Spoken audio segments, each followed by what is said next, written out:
Most construction company owners don't start their business with the end in mind, thinking about how they're going to transition out of the company. Brad DesJardin did. He and his partner Neil started DesCor Builders with a mission, a set of values, and a clear plan, not just to grow a successful company and make a bunch of money, but to eventually hand it off the right way. Over 20 years, starting with their first $4,000 project, they've built nearly $2 billion worth of work and have earned a reputation as one of the best places to work in Northern California. And most importantly, they've developed a leadership team that could run the business without them. In today's episode, Brad breaks down exactly how they did it. We talk about what makes people worth promoting, how to evaluate risk as you get older, and why stepping away doesn't mean losing your identity if you've done the hard work right. If you're serious about building a company that can thrive without you, pay attention. This isn't theory, it's what actually works. Here's my conversation with Brad DesJardin. This is Eric Anderton, and you're listening to Construction Genius, a leadership masterclass. Thomas Edison said that genius is 1% inspiration and 99% perspiration. If you're a construction leader, you know all about the perspiration, and this show is all about the 1% inspiration that you can add to your hard work to help you to improve your leadership.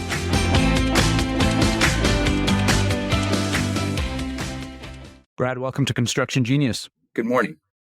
What was the hardest emotional challenge you faced after you stepped away from your business? Was it the fear of becoming irrelevant, the loss of control, or something else?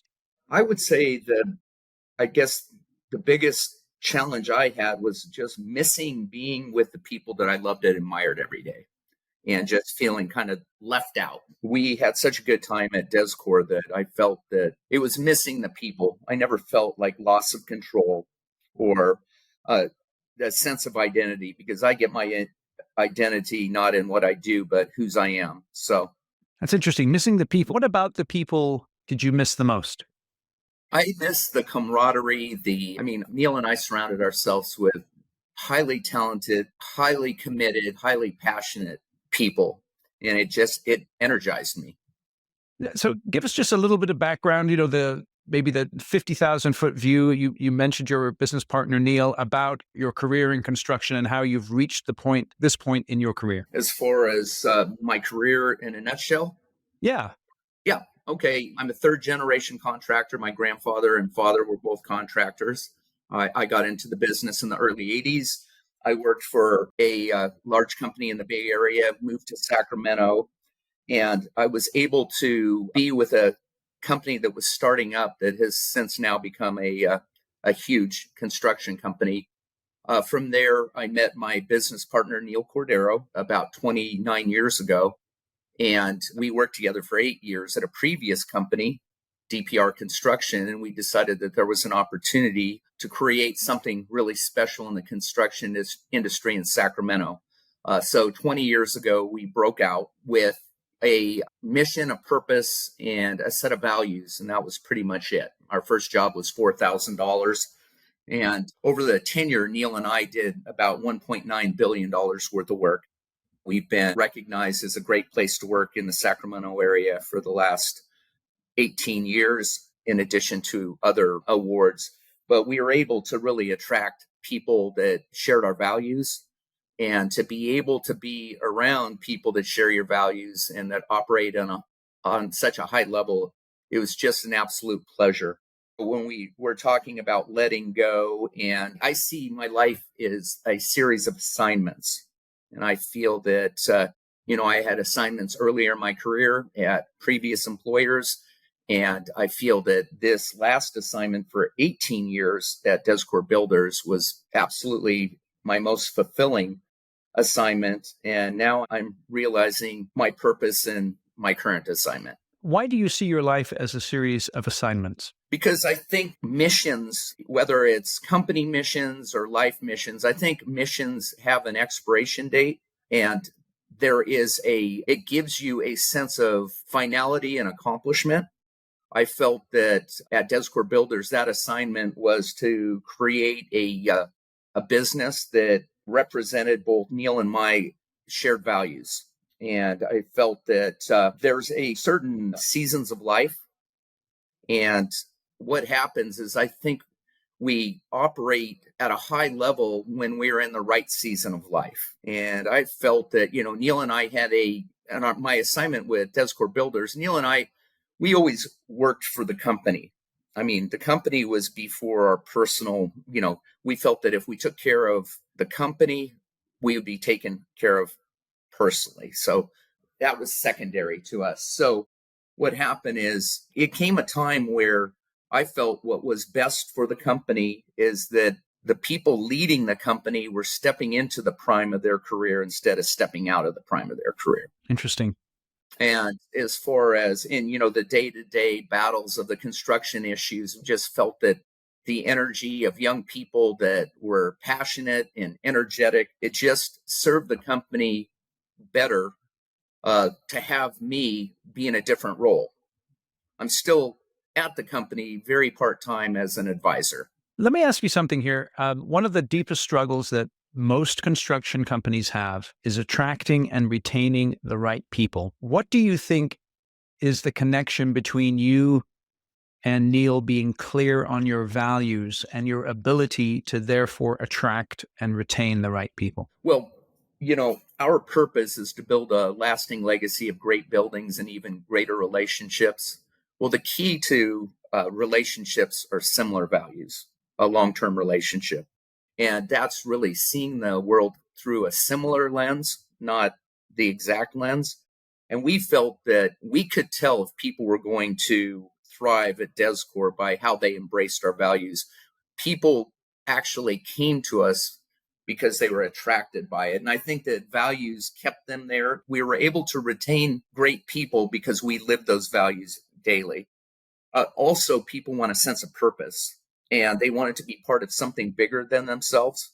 And we feel that we afforded them that opportunity. So it's interesting. You made that connection between not only understanding what your values are, but living them out. And from if I heard you right, then if you're doing those two things where you have clarity and you have integrity, that is attractive to people who share those values and want to live them out as well.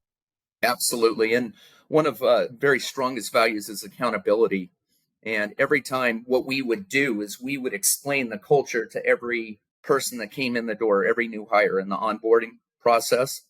And we would give them, Neil would call a second title. It was, they were the director of corporate values. And if they saw us not living those values, that they had the open platform to call us out on it. Can you give me an example of someone calling you out on you specifically not upholding the values? You know what? I can tell you that I don't recall a time when that didn't happen. Okay, so no one ever called you out yourself saying, hey, Brad, you say this, but you're doing this. Right. Interesting. Excellent. Tell me why accountability is important and what you mean by accountability. We describe accountability as we do what we say. And what I've learned in, 40 plus year career in construction is that could be a competitive advantage to do what you say. A lot of people tell you what you want to hear, but to be able to tell the truth, we always say, if Neil and I would tell people that if you tell the truth, you can't go wrong.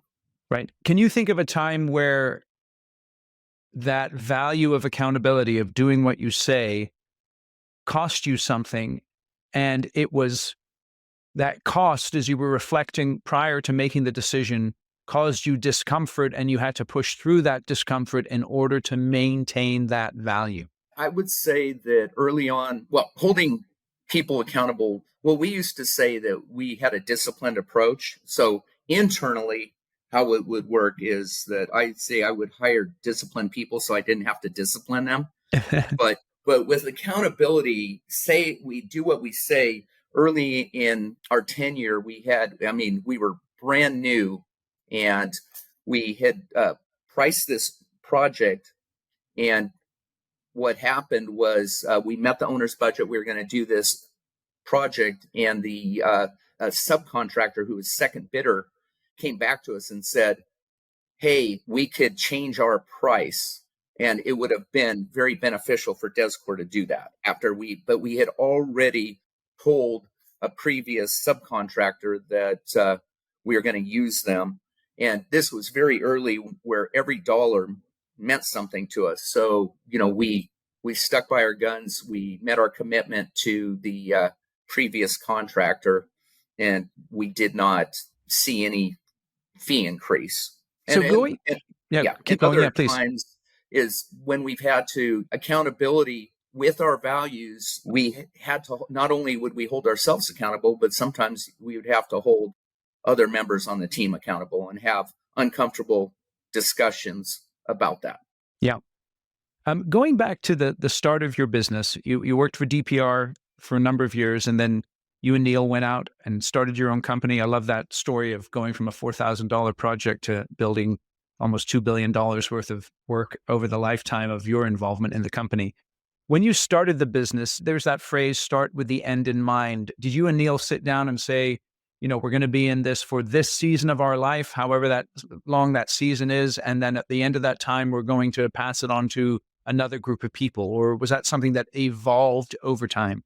No, that was something that again, starting with the end in mind. In fact, Neil and I had discussions prior to starting DesCor Builders that we kind of discussed, well, what is it going to look like in our last days of the company? We also created an avenue. We started discussing our transition. We initially discussed it with a group of people in 2008, 3 years after we started the company. We started selling the company or at least portion of the company in 2010. So it has always been in the dialogue of DesCor Builders, and that we felt that about this time, we used, in fact, in our operating agreement, we have a kind of a date where the company decides whether or not we can go further, an age. So we actually held ourselves accountable to an age where we would start thinking about it. What do you mean by an age? Yeah, like in our operating agreement we had where starting at 60 years old, you would start to sell your remaining shares in the business until you're 65. Okay, so in other words, you're going to be done with the business by 65. Yes. Interesting. And why did you? But that's only based upon whether or not, like, I'm currently under contract where it's up to the leaders whether or not or mutual agreement that if I extend my interaction with the company. Okay, so it's not set in stone, but it is not set in stone. Okay. Now, we started talking a few minutes ago about this idea of seasons. And so that's an interesting way of framing life. And then you mentioned specifically this idea of the energy to work in construction lends itself to folks who are perhaps a little bit younger in terms of going through the conflicts and the challenges and the intensity, so to speak. How did you come to understand that the season of you leading the company along with Neil was coming to an end? What process did that take for you? Yeah, I would say part of that was the way you visualize opportunities. When you're younger, you don't foresee any of the either pitfalls or challenges of a potential opportunity.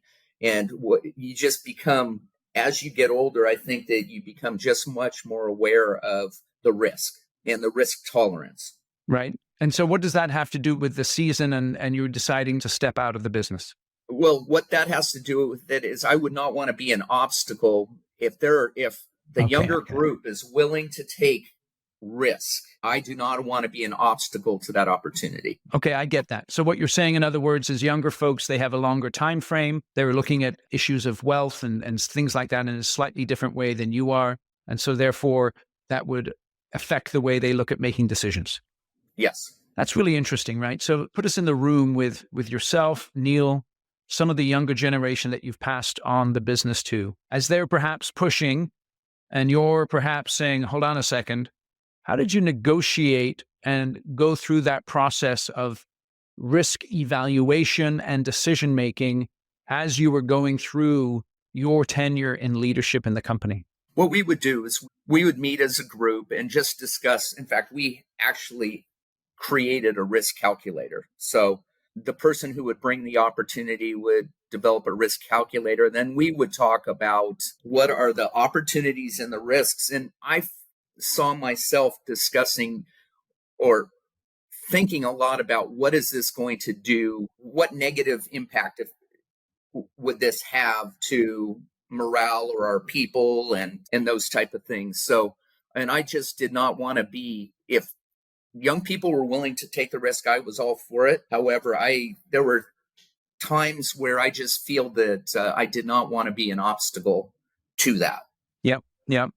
What do you think is one element of risk that is most often overlooked by construction companies? I think it would be the project might look great, but what does it do to the quality of life for the project team? I would say. Okay. So you got and the other thing is also, and really the owners determine that quality of life for the project team. They create the environment of fairness and trust.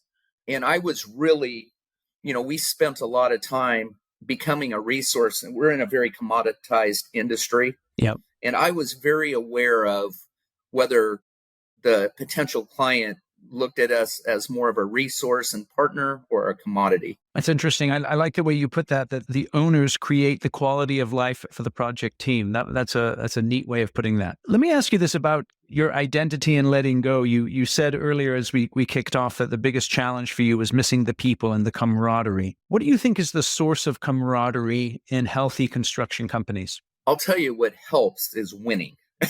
Right? Winning is always better than losing.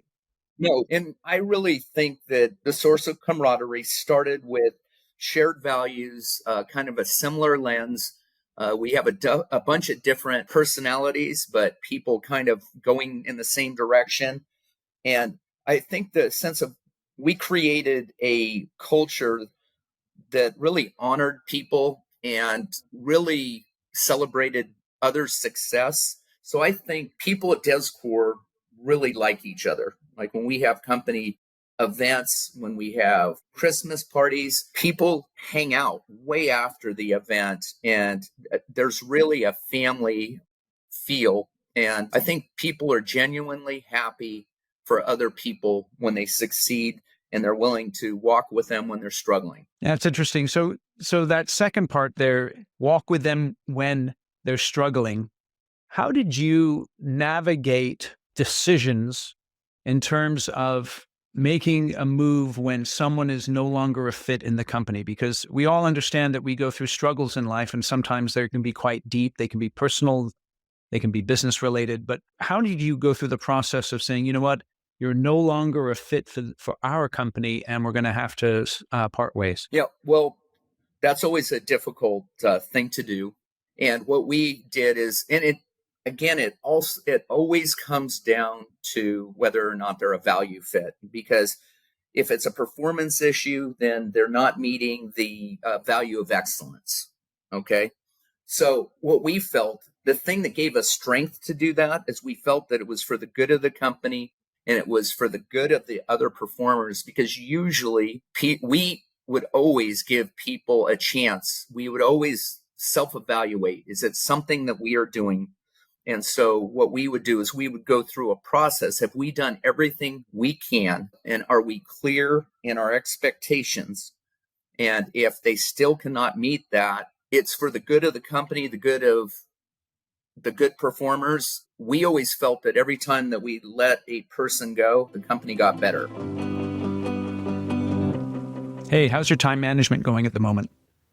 You feel yourself stressed out, overwhelmed by chaos, unable to focus on your critical tasks? Let me tell you about my course, The Shift. In Module 1, you'll learn to control your calendar, not your time, reduce your stress, embrace chaos, and accomplish your critical tasks. And that's just one of the 5 modules in my course. It is a comprehensive online leadership training course for construction companies built by a construction expert. You're going to learn how to communicate effectively with the people that you lead, build and lead a high-performing team, lead your team to agreement on problem resolution in less than an hour, and you're going to get a broad perspective on your career, your leadership, and the things that you must accomplish in order to be successful. And it's all in one course that's completely online, that's completely self-paced, and is 100% money back guaranteed. You take the course, you complete it, you think that was a waste of my time and money, send me an email and I will refund 100% of your money with no questions asked. So go out to theshift.constructiongenius.com and check out everything about the course, and then sign up for yourself and every leader in your company. I promise you, you will not regret it. Now back to the interview. So let me ask you this. As you were developing the company and growing it with the end in mind of eventually exiting it, how did you go through the process of identifying people who would begin to fill those senior roles? How did you test them out for those roles? Were you always thinking we're going to do this internally, or were you also thinking we might bring in talent from the outside? Tell us a little bit about that process. We felt that we could develop our people internally. And we were looking, and I think you and I have spoken about this before. We were always looking, and we had started in the interview process. I would always, when I'd interview somebody, I would say, could this person take my job? Yes. And if they could take my job, I'd hire them. And so we were looking for several traits. And I love how DesCor has actually even expanded on these traits. But the first one is they have got to be a good technician. They have to be good at the job that we've hired them for, whether that was manager, superintendent, estimator, and project engineer. And then from there, we have a saying that, do they think like an owner? And it's not what it's in it. For me, it's more like they didn't care about how they were personally going to be taken care of. They knew they were going to be taken care of.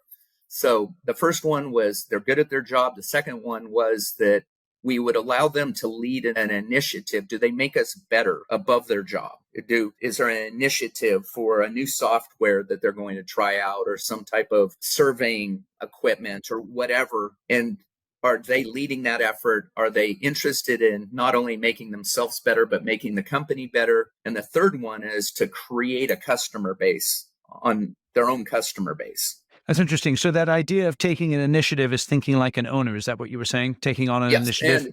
And since then, we've kind of expanded that to, and obvious, this was kind of an unsaid rule, is do they represent our values? Are they champions of our values? And the third one is, how do they operate under pressure? Or the fifth one is, how do they operate under pressure? Yeah. Interesting. So then we would take those people and we would develop them. We, again, give them initiatives to lead. And so people would see them lead, and they would be a good example for others. So that's interesting. So I got they have to have a technical skill, or they have to be a good technician. They have to think like an owner, and that's demonstrated in taking on initiatives to make the company better. They have to be able to create a customer base, to be a champion of your values, and then to operate well under pressure. Yes. Tell me more about that operating well under pressure. Construction, you get this whole spectrum, right? You get the spectrum of the yeller and the screamer. And we know companies we know billion-dollar companies perhaps that have been built by the yellers and the screamers. And then we also know billion-dollar companies that have been built by people who take a different approach. Yes. When you were under pressure, what approach did you take to control yourself? What I did when I was under pressure is I did not let them see that it was bothering me probably as much as it was. And so, Neil and I, that's where the strength of our partnership, we were able to really kind of bounce things off and keep the pressure within the founder's spectrum. Okay, so hold on a second then. So having a partner then was helpful because you could talk with him about the issues, and that helped you to control yourself within the issue? Yes, absolutely. And so while you were in a meeting, I'm going to ask a very sort of micro granular question. You're in a meeting, an owner, a sub, a supplier is confronting you about something. They're wrong. How did you go about controlling yourself in the midst of that? Well, I would acknowledge their point, and then I would, that type of stuff didn't bother me because the facts were on our side. So again, what we would do is we would coach our people, don't be stressed for the things you can't control. Okay. So, and that helped as well, but it is help. And, the current officers do the same thing. They bounce it. I mean, it would be very difficult, if not impossible, to do that role without a partnership or somebody to walk it with you. So tell us about that, right? Because, if going into business in a partnership, that's a tremendous commitment. Why did you choose to do a partnership as opposed to just starting your own gig? Oh, partnership with Neil? Yeah. Because I had learned the value of partnership in my tenure with DPR. And in fact, Neil and we were able to really develop our relationship at partnership.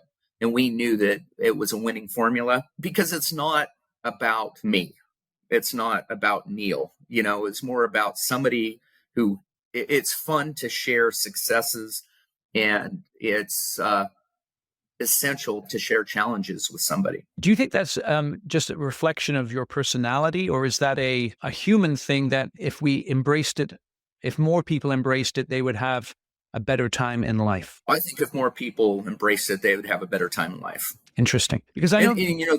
And the key to a good partnership is that I was fortunate to have Neil's wife was a fantastic partner. And, what happens is when we were developing our successors, we actually did a lot of training and talking about how their wives need to operate in that role as well. That's interesting. So what you're saying is that as you were looking at your successors, people who would come in, you were not only considering their performance at work, but you were considering the nature of their relationships outside of work. Is that right? Oh, yeah. Tell me more about that. That's interesting.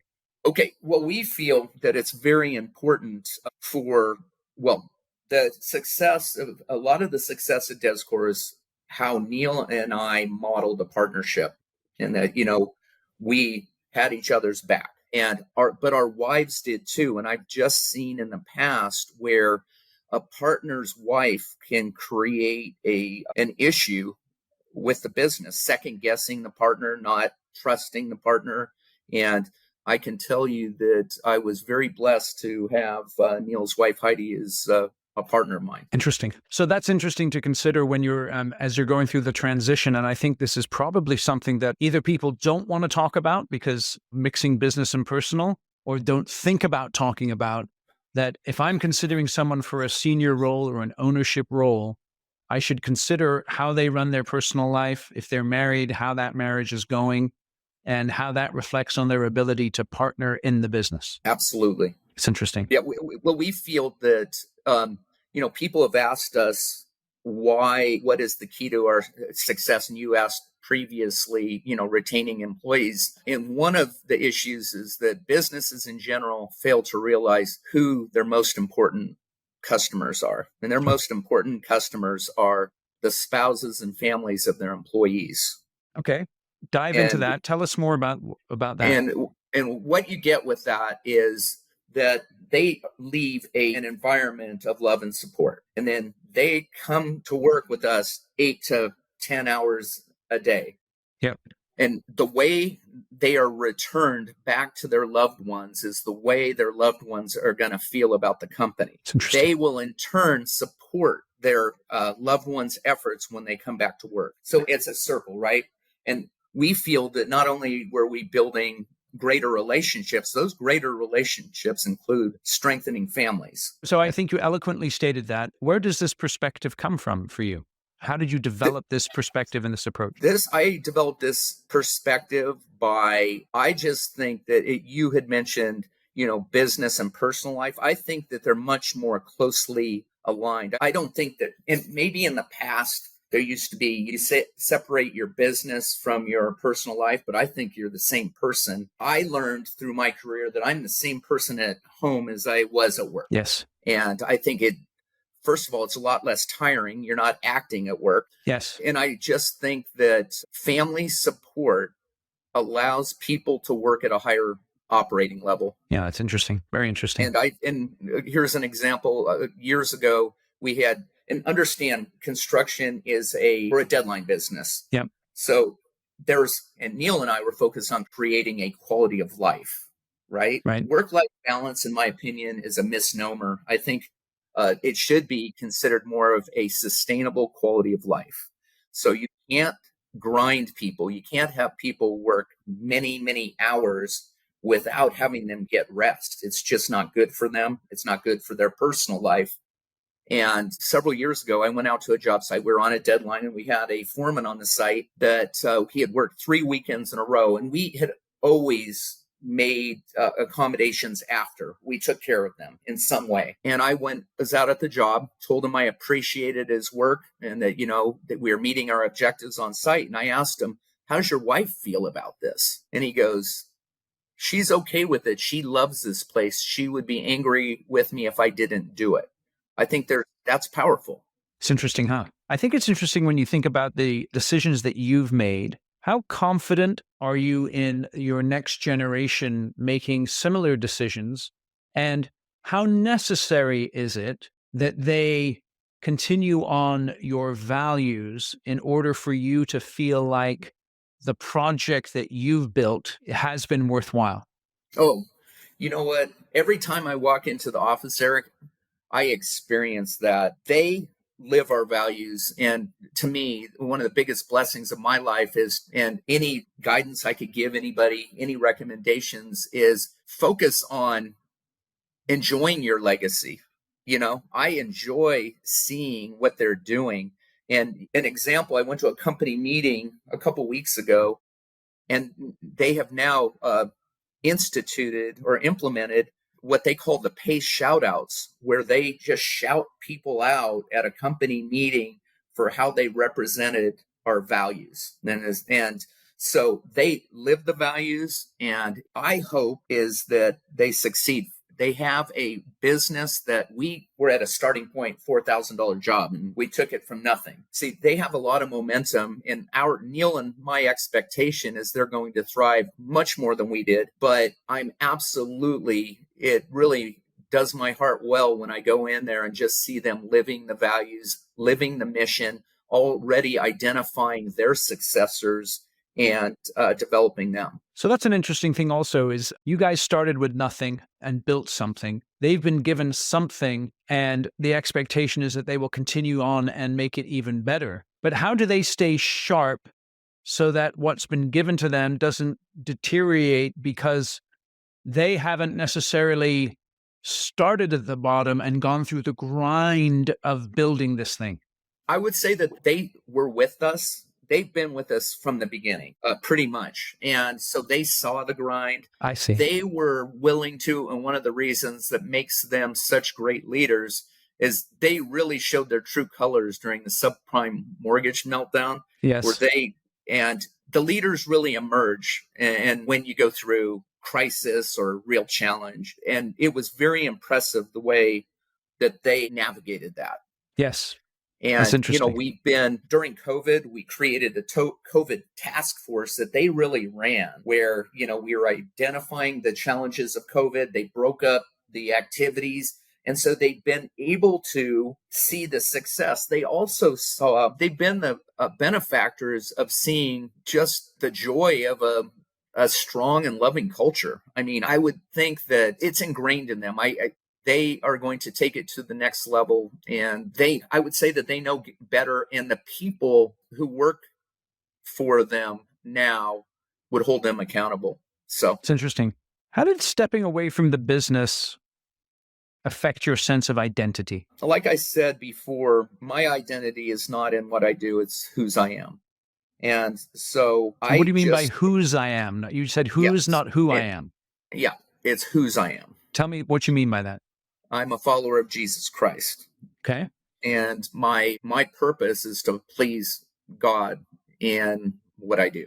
So what I've done, I'm taking the skills and gifts I've been given, and I'm just taking them to new adventures. So with that foundation, so it's interesting, right? Because our sense of identity grounds us and influences us for better or for worse through our circumstances in life. Was there ever a moment when you were stepping away that you kind of felt like you lost a part of yourself? No, I was more concerned that people would think that I lost a part of myself. People were looking at me they were like, is he really going to do it? Is he really going to? I mean, because I absolutely loved what I did day to day. I mean, I loved it, and I loved the people more. So like what I said before, I miss them more than the day-to-day work. And it is very, very rewarding for me to help others succeed in all, in everything I do. I get to help DesCor succeed with advice when they need it from me. I get to help young business leaders. I teach classes in business leadership at church, how you can kind of walk your faith at work.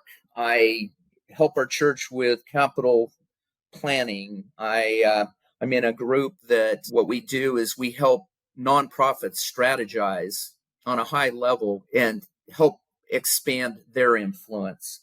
And I get to take my grandchildren to school, which is helping my son and his wife so they can get to work earlier, or they can, they get a date night once a week, and it gives them an opportunity to recharge their marriage. So I feel like the effort that I use to day-to-day running a construction company, and really towards the end, I was helping people. Well, I would say towards my entire career, helping people get to where they wanted to in their career.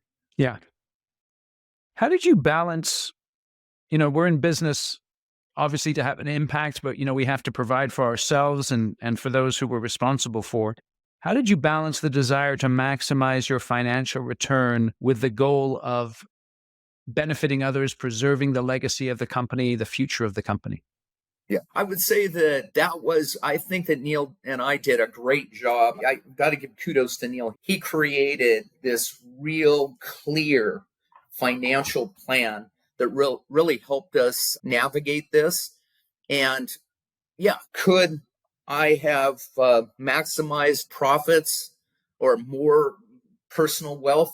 That wasn't really what was driving me. I felt like I was well compensated. I'm well taken care of.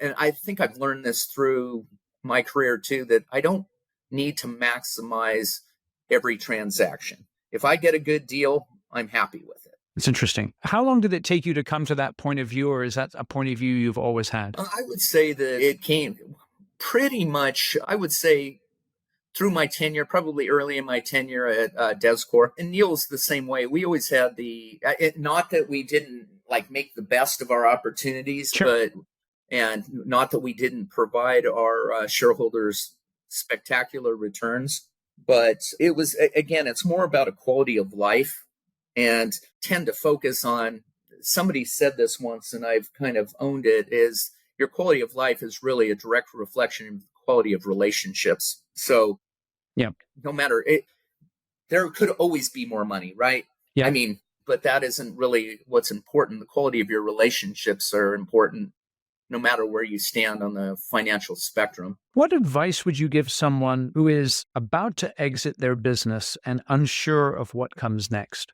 What I did was embrace the uncertainty for a little bit. I literally, from my going away party at DesCor, I was literally driving and I had somebody contact me to become a board member of a nonprofit.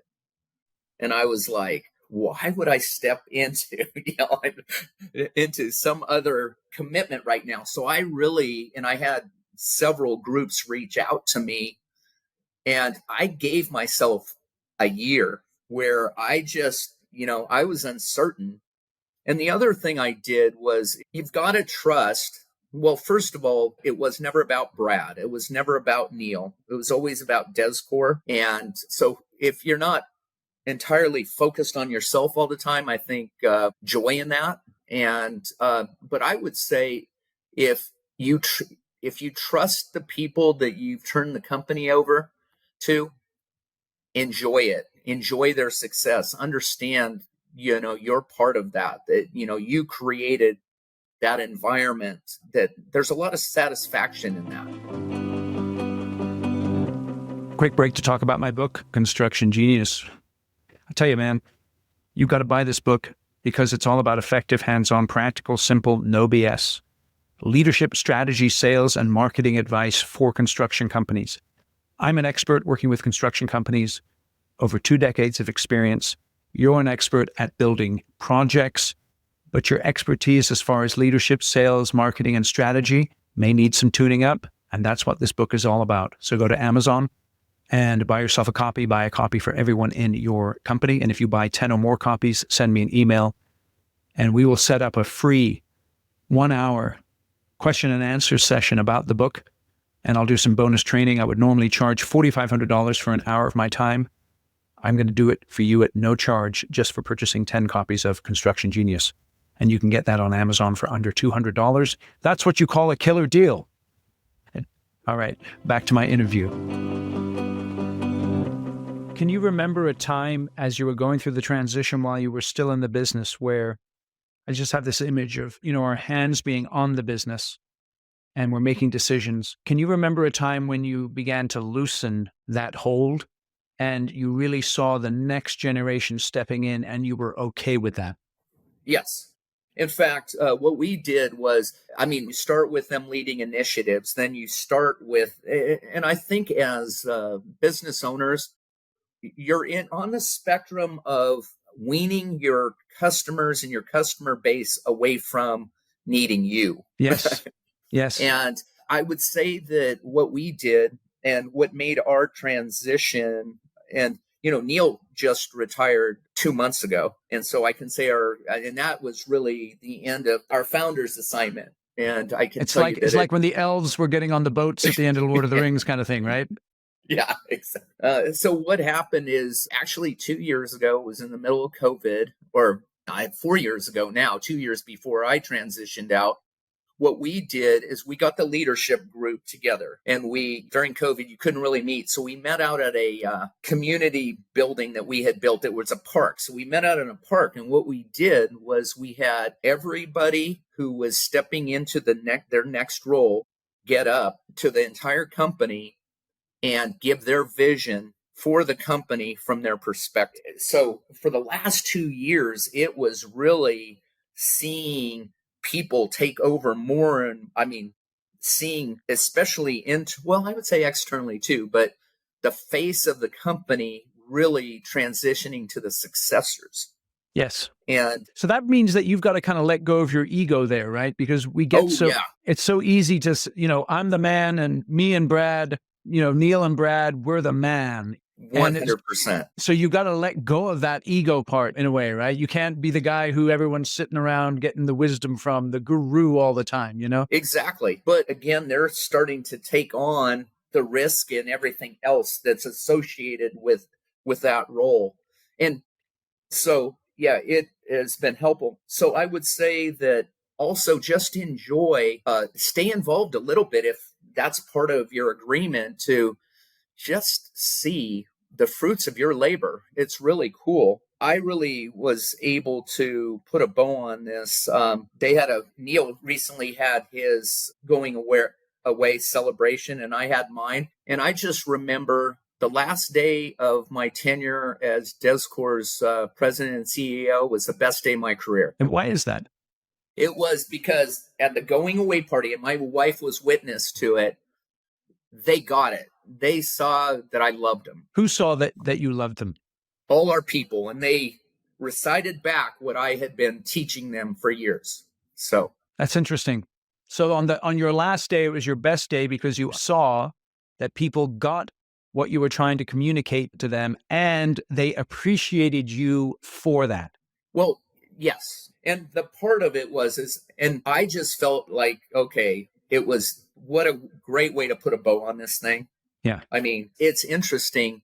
A lot of people, and I look to sports, and I know that you have sports analogies, but I always look to the sports teams that had long-term success, and it started with the 49ers between the 80s and 90s, where the 49ers were willing to get rid of some of the greatest players in history, maybe 2 years before they were done, than 2 years after they were done. That always stuck with me. Yes, that's interesting. So would you see yourself and Neil as sort of the Joe Montana that got, but instead of being forced out to Kansas City, you graciously stepped aside for the Steve Young to step into the role? Absolutely. And the other thing is just the goodwill.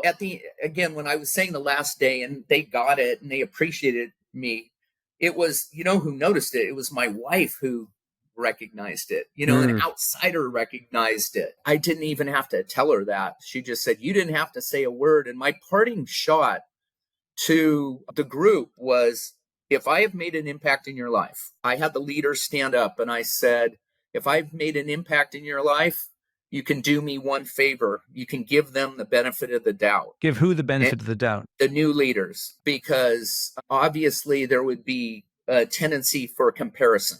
Yes.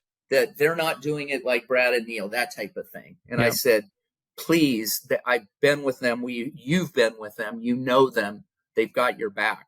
That's interesting. It's so important for that endorsement to happen, right? Oh, yeah. And the other thing is as important is after I left, I was nowhere to be found for 3 weeks. Okay, because we didn't want to create this image that was just lip service. And here I was on a Thursday afternoon. I took a long weekend and I come in Monday morning like nothing has changed. Yeah.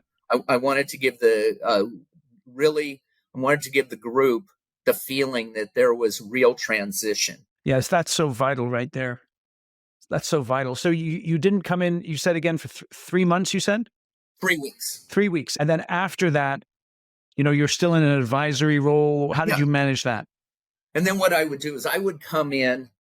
There's a lot of stuff I can do, either over the phone or electronically with them. But I came in and it was great. It's very fun to come in because it's like a reunion. Yeah. But they know who's in charge. And so how do you handle that? Because I could envisage a situation where Brad comes in, someone who you have a relationship with comes to you and says, I got an issue. Your temptation there is to solve the issue or to give advice when you know that their line of report is to somebody else and you shouldn't really have the conversation. Oh, that would never happen. I would refer them, or I would personally take them to the person that they needed to talk to. That would be a breakdown of the process and would not happen. I respect the leaders of the company too much to even consider that. Let me ask you this. What was the biggest mistake you made during this whole process? The biggest mistake in the transition, or? You can take your pick. Because, you guys started with the end in mind, right? So yes. Sometimes what happens is we put our money on a particular horse and the horse comes up lame.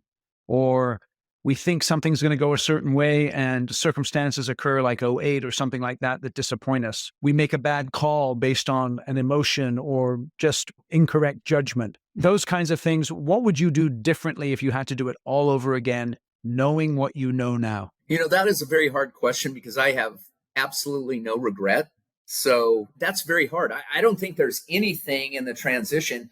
It's interesting because Neil and I felt like, and I've been involved in another startup. So I've been involved in 2 startups, and we thought, man, we have really created a playbook for starting up companies. But I think that really how Neil and I transitioned out is, I think that's our biggest success. I think the transition of leadership, I called it when I spoke at Neil's retirement party, I said the peaceful transition of leadership. Right. Right. I would say there's nothing I would do, and there was no people that I would pick differently to be our successors. I think it's just been I see it as one of my greatest accomplishments and DesCor's greatest accomplishment as well. What advice would you give to a construction company owner or leader so that they can actually come to the end of their career and say, I have no regrets? How do you manage yourself on a day-to-day basis in order to accomplish that? Be clear. It comes down to one real question is, what do you want? Be clear with what you want. Yep. And have a clear, start with that end in mind. Yep. And visualize what it would look like on your last days, because I can tell you this, it comes a lot faster than you think it does. Yes, it does. And again, be clear with your mission, vision, purpose, and hire people that are better than you. And don't be intimidated by that. Set your ego aside, do what's best for the company, and you're just going to have a joyful experience. Let me ask you one last question, because I think your ability to have passed the company on, I think there's a lot to do with the way that you set up those 5 things that we discussed: the technical skill, thinking like an owner, championing values, operating under pressure. Now, there's this idea of create a customer base. Why is creating a customer base vital when it comes to that transition and that idea of if someone is going to be an owner, they have to be able to do that? Okay, creating a customer base, because you cannot, when you're creating a company that's going to be transition, there has got to be a certain amount of entrepreneurial spirit. Yes. And with that entrepreneurial spirit, you cannot rely on the owner to fill the coffers and fill your funnel of opportunities and get you work for a couple reasons. And here's an example. A lot of the people that were both Neil and the relationships that created work for us, a lot of those people are gone. So what we would say is even to the young people, the project engineers, create relationship with people in that organization that have that are kind of like a similar place in their career, because when they rise, you're going to go with them. Yes. Right. So what you're doing is you're creating relationships with people that are going to be potential decision makers. And it's important. I mean, if they relied on Brad and Neil to get all their work, DesCor would look nothing like it does now. So, yep. And really, this business is pretty easy. It's those people that can get work and execute work are going to succeed. I think that really puts a bow on our conversation here, because so many people struggle with identifying folks to take over for them and then finding out if they're really the right fit. And if you just took that one framework that you had, those 5 things, they have to have technical skill, they have to think like an owner, they have to create a customer base, champion the values, and operate under pressure. If you just took those 5 things and really were honest about the people that you're thinking about coming into these roles of leadership and ownership and evaluate them on that basis, that would be tremendously helpful to you. I really appreciate you sharing that. That's tremendous, Brad. Okay, we're wrapping up, so I'm going to ask you a critical question now. What's the one restaurant you've discovered since you've been retired that you were like, man, this is an awesome restaurant and I want to recommend it to everyone on the Construction Genius podcast? Yeah, there's a very good restaurant. It's hard to get into in Auburn called Josephine's. Josephine's. And then Auburn's a little town up the hill here in California. So it's interesting that it's hard to get into. Why is it hard to get into? Because there's the waiting list at the bar starts at about 4:30 in the afternoon, and it's a smaller place, but it's a fantastic restaurant. That's great. And so there's no reservations, or is that why? There is reservations, yes. Okay, so we're going to put a link in the show notes to Josephine's in Auburn. So if you're ever in Northern California, take the trip up to one of our nice little towns and visit that. I really appreciate that, Brad. Well, you've been so generous with your time. We're at an hour here, and so we're going to end it here. I could keep talking to you for ages about this kind of stuff, and thank you so much for coming on the show here today, Brad. Thank you. Thank you for listening to my interview with Brad here today. Hope you enjoyed it. Go out to wherever you get your podcasts and give the show a rating and a review. Feel free to share the podcast with other people who you think would benefit from listening, and I'll catch you on the next episode. Thank you for listening to this episode of Construction Genius. Hope you found that 1% of inspiration to help you in the next few days. If you like the show, please give us a 5-star review on iTunes, share it with other construction leaders who you think would benefit, and always remember that the show is brought to you by Kick-Ass Meetings. I've been working with construction leaders since 2004, teaching them how to run extremely effective problem-solving meetings that gets their people collaborating, taps into their creativity.